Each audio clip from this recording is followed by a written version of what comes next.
എല്ലാവർക്കും ഹാപ്പി ഓണം. ഞാൻ അങ്ങനെ രാവിലെ കുളിയൊക്കെ കഴിഞ്ഞിട്ട് അടുക്കളയിലോട്ട് കയറി. ഞങ്ങൾ രണ്ട് വീട്ടുകാരും കൂടെ ഒരുമിച്ചാണ് ആഘോഷിക്കുന്നത്. അപ്പോൾ പകുതി ഞാനും പകുതി ചേച്ചിയായിട്ടാണ്. അപ്പം ഞാൻ ആദ്യമേ പയറൊക്കെ ഒന്ന് വറുത്ത് വെച്ചു. ഞങ്ങൾ ട്രിവാൻഡ്രം സ്റ്റൈൽ പരിപ്പുണ്ടല്ലോ, പരിപ്പും പപ്പടവും. പയർ ഞാൻ വറുത്ത് വെച്ചു. അത് കഴിഞ്ഞിട്ട് ഒരു തോരന് ഞാൻ ക്യാബേജ് എടുത്ത്, അതാകുമ്പോഴത്തേക്കും കുറച്ച് എളുപ്പമാണല്ലോ.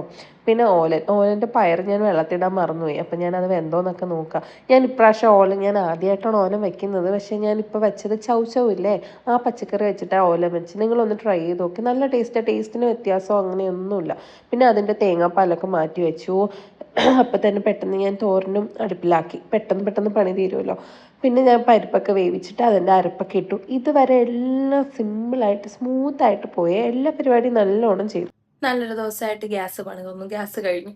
അത് കഴിഞ്ഞ ഓണത്തിന് ഇതുപോലെയായിരുന്നു. കഴിഞ്ഞ ഓണത്തിന് കറികളൊക്കെ ഓക്കെ ആയി. ചോറ് ഇട്ട് ഒരു വിസിലായപ്പോഴത്തേക്കും ഗ്യാസ് കഴിഞ്ഞു.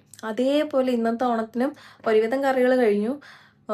ഇനിയുണ്ട് പായസമൊക്കെ ഉണ്ടാക്കുന്നുണ്ട്. അപ്പോഴത്തേക്കും ഗ്യാസ് പണി തന്നു. വിളിച്ച് പറഞ്ഞൊരു അരമണിക്കൂർ കഴിഞ്ഞപ്പോൾ ഗ്യാസ് കിട്ടിയായിരുന്നു. പിന്നെ ഞാൻ ഈ ഓലൻ്റെ ചൂട് മാറി കഴിഞ്ഞിട്ട് ഞാൻ തേങ്ങാപ്പാൽ ഒഴിച്ചു. അത് കഴിഞ്ഞ് ഓരോന്ന് ഞാൻ ഹോളിൽ കൊണ്ടുവച്ചു. കാരണം അടുക്കളയിൽ എല്ലാം കൂടെ വെക്കാനുള്ള സ്ഥലമില്ലല്ലോ. ഇതെല്ലാം കഴിഞ്ഞിട്ട് ലാസ്റ്റ് ഞാൻ പാലട ആട്ടോ ഇന്നുണ്ടാക്കിയത്.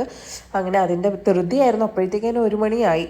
അപ്പോഴത്തേക്കും പൊന്നു വർക്കൊക്കെ കഴിഞ്ഞ്, ഇവിടെ വർക്കിംഗ് ഡേ ആയിരുന്നല്ലോ, വർക്ക് കഴിഞ്ഞിട്ട് വന്ന് പാത്രമൊക്കെ കഴുകി ഫുൾ ക്ലീൻ ആക്കി തന്നു. ഭയങ്കര ഹെൽപ്ഫുൾ ആയിരുന്നു അത്. അങ്ങനെ ഞാൻ കുറച്ച് ക്വാണ്ടിറ്റി കൂട്ടിയിട്ട പാലട വെച്ചത്. കാരണം എനിക്ക് പക്ഷേ ശർക്കര പായസമാണ് ഇഷ്ടം. പിന്നെ പിള്ളേർക്കൊക്കെ പാലട ആയതുകൊണ്ട് അങ്ങനെ അതൊക്കെ പെട്ടെന്ന് സെറ്റ് ചെയ്തു. ഞങ്ങൾക്ക് ഡ്രസ്സ് എടുക്കാനുള്ള സമയമൊന്നും ഇല്ലായിരുന്നു. പൊന്നു പെട്ടെന്ന് റെഡിയായി. ഞാൻ വിചാരിച്ചു അവിടെ പോയിട്ട് ചെയ്യാം. അങ്ങനെ പിന്നെ ഞാൻ സാരിയൊക്കെ വണ്ടിയിലാക്കി. പിന്നെ ഒരു സെറ്റ് കറിയൊക്കെ വേറൊരു ചേച്ചിനെ കൊടുത്തു വിട്ടു. നമ്മൾ ബാക്കി കൊണ്ടുപോയി. ഞാൻ അങ്ങനെ അവിടെ പോയിട്ട് കണ്ടോ സാരിയൊക്കെ കൊടുത്തു.